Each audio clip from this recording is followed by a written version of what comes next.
Have you ever looked at your bank account and wondered if you accidentally signed up for a subscription service called Broke Life Premium? You know the feeling. You work hard, you think you're being responsible with money, yet somehow that magical six-figure savings goal feels about as attainable as becoming a professional unicorn trainer. Well, here's the thing that might surprise you. Reaching your first $100,000 isn't just some fantasy reserved for trust fund babies and crypto millionaires who got lucky buying Dogecoin with their lunch money. The truth is, once you understand the psychology behind wealth building and implement the right strategies, that first $100,000 can happen faster than you think. And here's what's really wild about this milestone. It's not just another number in your account. It's the point where your money starts working harder than your cousin who posts motivational quotes on LinkedIn every morning. Once you hit that mark, compound interest becomes your best friend, and the next 100,000 comes significantly quicker. My name is Nick, and I've spent years studying personal finance, helping people break through the barriers that keep them stuck in financial mediocrity. If you're serious about transforming your financial future and you want practical strategies that actually work, make sure to subscribe and hit that like button, because what I'm about to share could be the difference between retiring comfortably and eating ramen noodles in your 70s. Now, before we dive into the strategies, let me paint you a picture of what we're really dealing with here. Most people approach saving money like they approach going to the gym on January 1st. They have great intentions. They might even start strong, but then life happens, motivation fades, and before they know it, they're back to their old habits, wondering why they can't make progress. The problem isn't willpower, it's that they're fighting an uphill battle without the right tools and strategies. Think about it this way. If you were trying to fill up a bucket, but that bucket had holes in the bottom, you could pour water in there all day long and still end up with nothing. That's exactly what happens to most people with their money. They work hard to earn it, but they haven't plugged the leaks in their financial bucket. They haven't optimized their systems. They're essentially trying to solve a math problem with crayons when they should be using a calculator. The wealthy understand something that the middle class often misses entirely. Building wealth isn't about making massive sacrifices or living like a monk. It's about making strategic decisions that compound over time. It's about understanding that every dollar you save today is actually several dollars in the future thanks to the magic of compound growth. But here's the catch. You have to be smart about how you do it. Let me share something that might blow your mind. The average person thinks that saving money is about cutting out their daily coffee or skipping avocado toast. And sure, those small expenses add up over time, but they're missing the forest for the trees. The real money is in the big ticket items and the systems you set up to automate your wealth building. We're talking about strategies that can free up hundreds, sometimes thousands of dollars every single month without making you feel like you're living in financial prison. Throughout this video, I'm going to walk you through a comprehensive system for reaching that first $100,000 faster than you ever thought possible. We're going to cover everything from the psychological traps that keep people broke to the specific tactical moves that the wealthy use to accelerate their savings rate. And yes, I'm going to reveal that one strategy I mentioned earlier that can free up a massive chunk of your budget. When you hear what it is, you're going to wonder why more people aren't talking about it. But first, let's address the elephant in the room. Why is the first 100,000 so much harder than the ones that come after? It's not just because of compound interest, although that plays a huge role. It's because when you're starting out, you're doing all the heavy lifting yourself. Every dollar in that account came directly from your paycheck, your side hustle, or your business. You're essentially building the foundation of your financial house brick by brick. However, once you reach that $100,000 milestone, something magical starts to happen. Your money begins earning meaningful returns. Instead of seeing a few dollars in interest each month, you start seeing hundreds or even thousands. That 10% annual return that seemed insignificant on a $5,000 portfolio now represents $10,000 of growth on your $100,000 nest egg. Suddenly, your investments are working almost as hard as you are. This is why Charlie Munger, Warren Buffett's longtime business partner, famously said that the first 100,000 is the hardest. Once you get that snowball rolling down the hill, momentum takes over. But getting to that point requires strategy, discipline, and most importantly, the right knowledge about what actually moves the needle. Here's what most financial advice gets wrong. They focus on the small stuff while ignoring the big opportunities. They tell you to clip coupons and shop sales while your housing costs are eating up half your income.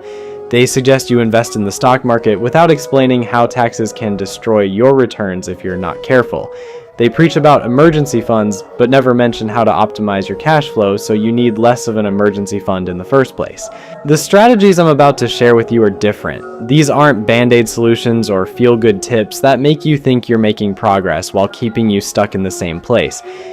These are the real deal tactics that can fundamentally change your financial trajectory. Some of them might challenge conventional wisdom, some of them might require you to think differently about money than you ever have before. But if you're willing to keep an open mind and take action on what you learn, you could be looking at your first $100,000 sooner than you ever imagined. Now, I know what some of you might be thinking. Nick, this sounds great, but I'm starting from zero. I've got student loans, credit card debt, and I'm barely making ends meet as it is. I hear you, and I want you to know that these strategies work regardless of where you're starting from. In fact, some of them are even more powerful when you're in the early stages of your wealth building journey. The key is understanding that wealth building is a skill, just like learning to drive a car or play an instrument. Nobody expects to be perfect at it right away, but with the right instruction and consistent practice, you can master it. The difference is that this particular skill has the power to transform every aspect of your life. It can give you freedom, security, and options that you never had before. So here's what we're gonna do. I'm gonna walk you through 9 specific strategies that can accelerate your path to that first $100,000. Each one of these has the potential to save or earn you thousands of dollars per year. When you combine them together, they create a powerful system that can dramatically reduce the time it takes to reach your goal. Some of these strategies might seem obvious when I first mention them, but I guarantee you're not implementing them correctly. Others might surprise you because they go against everything you've been taught about money. But stick with me, because by the end of this video, you'll have a complete roadmap for accelerating your wealth building in ways that most people never even consider. Let's start with strategy number 9, and this one is going to save you more money than you probably realize. We're talking about tax optimization, and no, I don't mean hiding money in offshore accounts or pretending your Netflix subscription is a business expense. I'm talking about legitimate strategies that the government actually wants you to use, but for some reason, most people completely ignore them. Here's the reality. Taxes are probably one of your biggest expenses, right up there with housing and transportation. Yet most people put more thought into choosing their morning coffee than they do into minimizing their tax burden. It's like voluntarily paying extra for everything you buy just because you didn't bother to look for a coupon that was sitting right there in front of you. The beautiful thing about tax-advantaged accounts like traditional IRAs and 401ks is that they give you an immediate discount on every dollar you invest. When you contribute to these accounts, you reduce your taxable income dollar for dollar. So if you're making $50,000 a year and you contribute $10,000 to your 401k, you only pay taxes on $40,000 of income. That's like getting a guaranteed return before your investments even have a chance to grow. But here's where it gets really interesting. Let's say you're in the 22% tax bracket. Every $1,000 you contribute to a traditional 401k saves you $220 in taxes. That means you only need to come up with $780 out of your actual take-home pay to make a $1,000 investment. The government is essentially giving you a discount on building wealth, and most people are too busy complaining about taxes to take advantage of it. Strategy number 8 is one that literally gives you free money, yet millions of Americans leave it on the table every single year. I'm talking about employer 401k matching. And if you're not maxing this out, you're basically telling your boss you don't want a raise. Think about it this way. If your employer offers a 50% match on your contributions up to 6% of your salary, they're giving you an immediate 50% return on your investment before the stock market even gets involved. Let's break this down with real numbers. If you make $50,000 a year and your employer matches 50 cents for every dollar up to 6% of your salary, you could contribute $3,000 and your employer would add another $1,500. That's $1,500 of completely free money that you get just for participating. Show me another investment that guarantees you a 50% return on day one. I'll wait. The crazy part is that people will spend hours researching the best deal on a new phone to save $50, but they'll leave thousands of dollars in employer matching on the table because they think they can't afford to contribute to their 401k. It's like refusing a guaranteed winning lottery ticket because you're worried about the taxes you'll have to pay on your winnings. Now let's talk about strategy number 7, and this is where we start getting into the fun stuff. I'm talking about creating additional income streams that are specifically earmarked for investing. Notice I didn't say get a second job or work more hours at your current job. I said create additional income streams, and there's a huge difference. The traditional advice is to live below your means, which basically translates to make your life smaller so you can save more money. But there's another approach that's way more powerful and a lot more enjoyable. Expand your means while keeping your lifestyle constant. Instead of trying to squeeze every penny out of your current income, focus on bringing in more money that goes directly toward your wealth building goals. The beauty of this approach is that it doesn't feel like deprivation. You're not cutting back on the things you enjoy, you're just creating extra money that was never part of your regular budget in the first place. It's like finding money in your couch cushions, except instead of finding $20, you're finding hundreds or thousands of dollars every month. This could be anything from freelancing in your area of expertise to starting a small side business that operates on evenings and weekends. The key is to treat this extra income differently than your regular paycheck. Your regular income covers your living expenses and lifestyle. This extra income has one job: building wealth.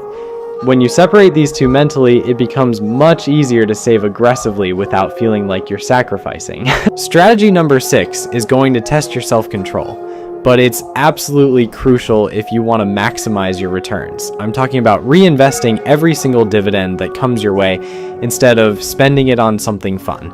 I know, it feels great when you see that dividend payment hit your account. It's like your investments are paying you a salary for being smart enough to own them. But here's the thing that most people don't realize. The real power of dividend investing isn't in the income you can spend today. It's in the compound growth you get from reinvesting those payments. When you take those dividends and buy more shares, you're essentially getting more dividend paying assets, which will pay you even more dividends in the future, which you can use to buy even more shares. It's like a snowball rolling down a hill, getting bigger and faster as it goes. Let me put this in perspective with some real numbers that might shock you. Over the past century, the S&P 500 has averaged about 10.7% annual returns when dividends are reinvested. But if you had taken those dividends as cash instead of reinvesting them, your average return would have been only 6.6%. That 4% difference might not sound like much, but over 30 years of investing, it's the difference between having a comfortable retirement and wondering if you can afford to retire at all. This is one of those strategies that requires you to think long term and resist the temptation of instant gratification. Every time you get a dividend payment, you have a choice. You can either spend it on something that will be forgotten in a few weeks, or you can use it to buy more wealth-generating assets that will pay you dividends for decades to come. Strategy number 5 is all about keeping more of what you earn by minimizing investment fees. This might sound boring, but I promise you it's one of the most important things you can do to accelerate your wealth building. Investment fees are like a silent tax on your returns, and most people have no idea how much they're actually paying or how dramatically these fees can impact their long-term wealth. Here's what's crazy about investment fees. They might seem small on an annual basis, but they compound just like your returns do, except they compound against you. A fund that charges a 1% annual fee versus a fund that charges 0.1% might not seem like a big deal, But over 30 years, that extra 0.9% in fees can cost you hundreds of thousands of dollars in lost returns. The good news is that in today's market, you don't have to pay high fees to get excellent investment options. Index funds that track the S&P 500 are basically identical products regardless of which company offers them, so there's no reason to pay more for the same thing. It's like choosing between two identical cars where one costs $30,000 and the other costs $35,000. Why would you pay more for the exact same product? When you're building your first $100,000, every dollar counts, and every dollar you save on fees is a dollar that can compound and grow over time. This is one of those areas where a little bit of research upfront can literally save you tens of thousands of dollars over your investing lifetime. Strategy number 4 is going to challenge everything you've been told about being a smart investor, but trust me on this one. I'm talking about resisting the urge to constantly buy and sell your investments based on market movements. I know it sounds counterintuitive because we're surrounded by financial news that makes it seem like successful investing is all about timing the market perfectly, but that's complete nonsense. Here's the reality that nobody wants to admit. Trying to time the market is like trying to predict which elevator will arrive first in a busy office building. You might get lucky once or twice, but over time, you're just going to end up frustrated and probably worse off than if you had just pressed the button and waited patiently. The data on this is crystal clear. The average investor who tries to time the market consistently underperforms the market itself by several percentage points annually. Think about what happens when you try to be clever with your investments. The market drops 10%. And suddenly you're convinced this is the beginning of the next Great Depression. You sell everything, feeling smart for limiting your losses. Then the market recovers and goes up 20%, but you're still sitting in cash waiting for the right time to get back in. By the time you finally convince yourself it's safe to invest again, you've missed most of the recovery. The math here is brutal. If you miss just the 10 best days in the stock market over a 30-year period, your returns get cut almost in half. And here's the kicker. Those best days often happen right after the worst days when everyone is panicking and selling. So the people who are trying to be smart by avoiding the bad days end up missing the good days too. When you're building your first $100,000, your job is simple. Put money in consistently and leave it alone. Let the market do what it does best, which is grow over time. Some years will be great, some years will be terrible, and most years will be somewhere in between. But if you stay the course and keep feeding the machine, you'll be amazed at what compound growth can accomplish. Strategy number 3 is where we talk about actually choosing the right investments. And this is where most people either overthink it to death or don't think about it at all. Both approaches will cost you serious money. On one hand, you've got people who spend hours researching individual stocks, trying to find the next Amazon or Apple, usually ending up with a portfolio that looks like they threw darts at the financial section of a newspaper. On the other hand, you've got people who just put their money wherever their buddy at work told them to, or worse, they leave it sitting in a savings account earning basically nothing. Here's the truth about investment selection when you're starting out. Your goal should be solid, consistent growth. Not hitting home runs. You're not trying to get rich quick, you're trying to get rich for sure. The best way to do this is by investing in broad market index funds, particularly those that track the S&P 500. This gives you ownership in about 500 of the largest, most successful companies in America, all in one simple investment.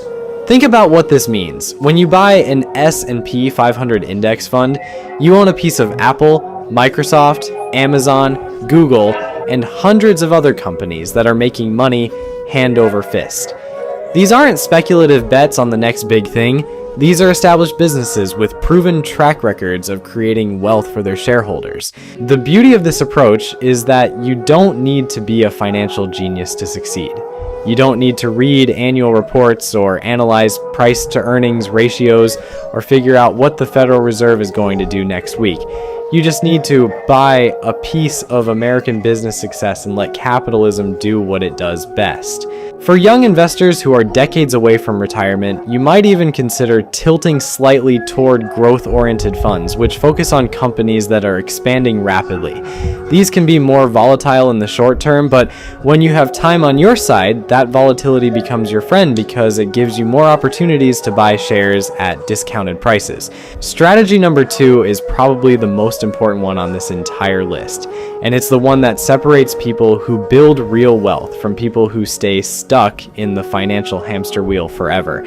I'm talking about avoiding lifestyle inflation, and this is where most people completely sabotage their financial future without even realizing it.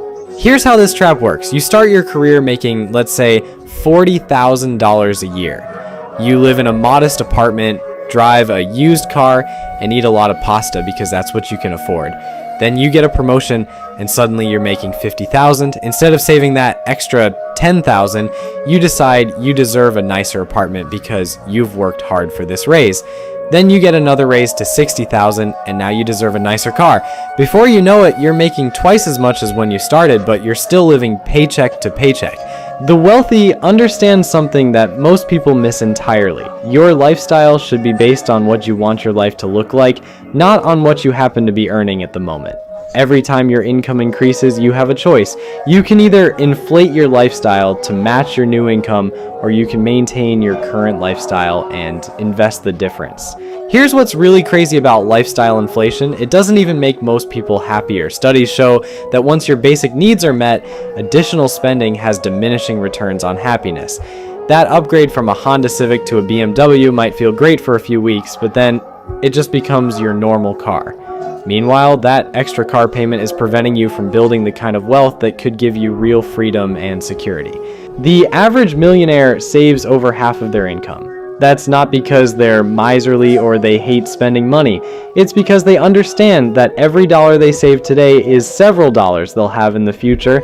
They've learned to find satisfaction in growing their net worth rather than impressing people with expensive stuff.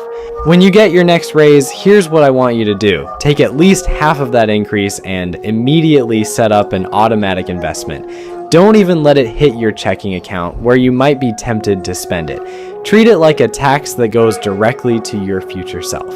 You can still enjoy some of that extra income, but make sure your wealth is growing faster than your lifestyle. And now we've reached strategy number 1, the big one I've been teasing throughout this entire video. This is the strategy that can free up more money in your budget than any other single change you can make, and most people are completely ignoring it. I'm talking about optimizing your housing costs, and yes, this might require you to make some decisions that go against conventional wisdom. Here's the brutal truth that nobody wants to talk about. If you're spending more than 30% of your income on housing, you're making it nearly impossible to build wealth quickly. For most people, housing is by far their largest expense. When you add up rent or mortgage, utilities, insurance, and maintenance, it often eats up 40, 50, or even 60% of their monthly income. At that point, you're essentially working just to keep a roof over your head. But here's what's interesting about housing costs. They're often the most flexible part of your budget, even though people treat them like they're set in stone. You might think you need to live in a certain area or have a certain amount of space, but those are often lifestyle choices rather than actual necessities. Now, I'm not suggesting you move into a cardboard box under a bridge, but I am suggesting you get creative about reducing this massive expense, at least temporarily while you're building your foundation of wealth.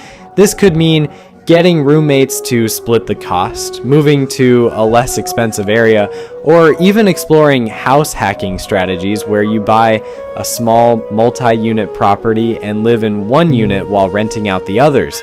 The numbers on this are absolutely staggering. Let's say you're currently spending $2,000 a month on housing and you find a way to cut that to $1,200. That's $800 a month that you can now invest, which is nearly $10,000 a year. Over 20 years, assuming a 10% annual return, that single change could add over $500,000 to your net worth. I know what some of you are thinking. Nick, I can't just move or get roommates. I have a career, a family, responsibilities. I get it, and I'm not saying everyone can or should make dramatic changes to their housing situation. But I am saying that if you're serious about building wealth quickly, you need to at least explore your options. Maybe you can't cut your housing costs in half, but could you cut them by 20%? Even that would make a huge difference over time.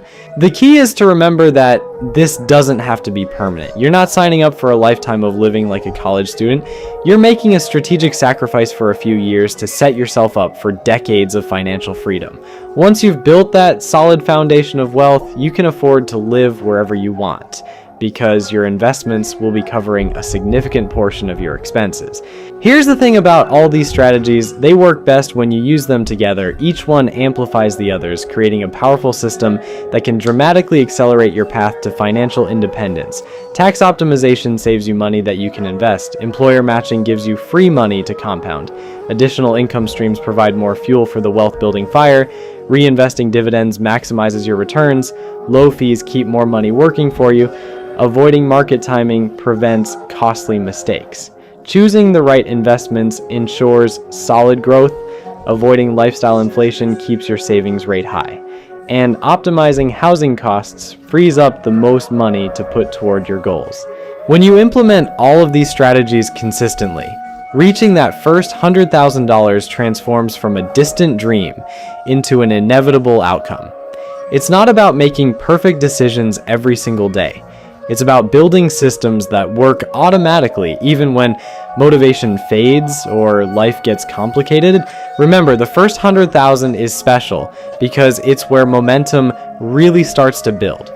Once you reach that milestone, compound interest becomes a much more noticeable force in your financial life. Your investments start earning real money, not just pocket change. That's when building wealth starts to feel less like pushing a boulder up a hill and more like riding a wave. The path to financial independence isn't complicated, but it does require patience, consistency, and the willingness to make some unconventional choices. Most people will continue to live paycheck to paycheck, spending everything they earn and hoping that somehow, someday, their financial situation will magically improve. But you have the knowledge and the tools to write a different story. Your future self is counting on the decisions you make today.